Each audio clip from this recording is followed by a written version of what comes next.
Thanks for staying with us. Well, Cambridge Stud welcomed Stravinsky back to their sire roster in 2011, and we caught up with Marcus Corban to discuss his return. Well, Marcus, obviously it's great to have Stravinsky back in New Zealand and at Cambridge Stud. How disappointed were the stud going back to 2008 when it looked like he wouldn't return? Well, Simon, it was a big loss for us because, you know, he had a lot of mares booked, and just losing him like that, it was just put extra pressure on us. And he's a horse that everyone likes, but you know, he was on a bit of a crest of a wave, and it was just a big gap. What sort of an impact do you think he's made on the New Zealand breeding industry over the years?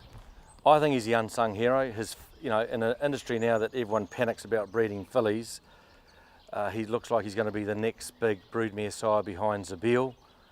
You saw last year at Karaka, those two fillies sold really well, and he's got another nice, he got a filly that ran, a 7-year-old mare with David Hayes, ran second in the stakes race on Saturday. He had another nice colt win in Singapore, and he's got a couple in Hong Kong, so, and also Fleur de Lune here. So he's a stallion that is really genetically strong, and he throws a lot into his stock. As you see, looking at him here today, he's a muscular Nureyev, and that's a big key factor. It's just been a great sort of negotiation to get him here to stay. What sort of condition was he in when he did return to the stud? Because he'd done a heck of a lot of travelling. Look, he came back light, but you know, living in Japan must be different for him. But look, he's settled in, as you can see now, and we put him on the walker every day and keep him fit and things. So look, he's just happy to be in an environment that he likes. Physically, we haven't seen him for a while. How would you describe him? For a horse of his age, he looks really well, and he's still got all his tricks, and he thinks he's the king of the roost, and he's hard to catch if he doesn't on a bad day. So, and he's settled into his breeding very well, as you see here. He bred a mare this morning. He's parading well.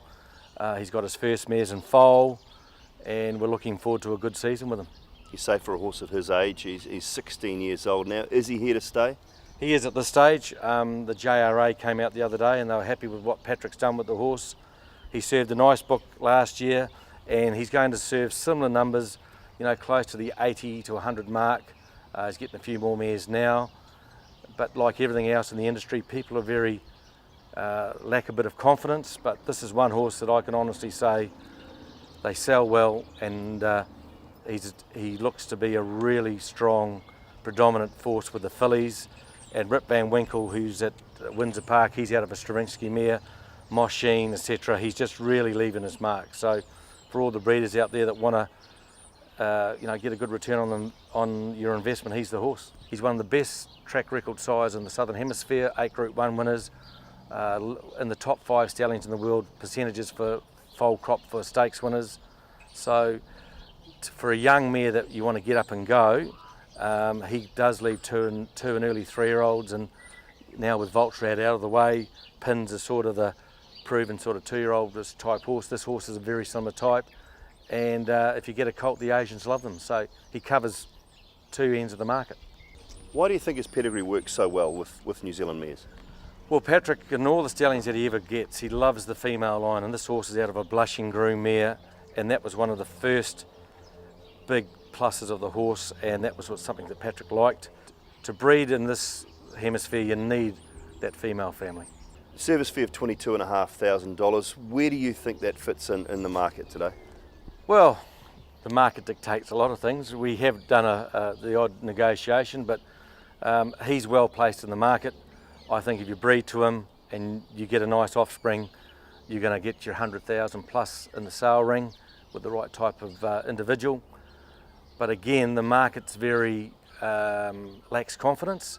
But this horse, to me, and all my clients, I think we are breeding to him. I just think in the coming 2 years, he's got a lovely crop of yearlings that went through Karaka, and he's just going to keep improving, and the Australians like them, and at that sort of money, I think he's a very good return for your investment.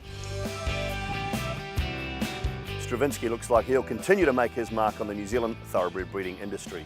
Now it's time for the Dunstan Horse Feeds Pedigree of the Week. There's good reason why she's called Pure. Emerging filly Pure Elegance showed pure talent to win last month's Group 3 Gold Trail Stakes at Hastings, but it's her breeding that's the purest form. She is simply a blue blood. By champion Australian sire Redute's Choice, Pure Elegance is out of Zabeel Mere Our Eschizo, a sister to champion broodmare Grand Eschizo, and a 3/4 sister to Hong Kong International Cup winner Romany Conti.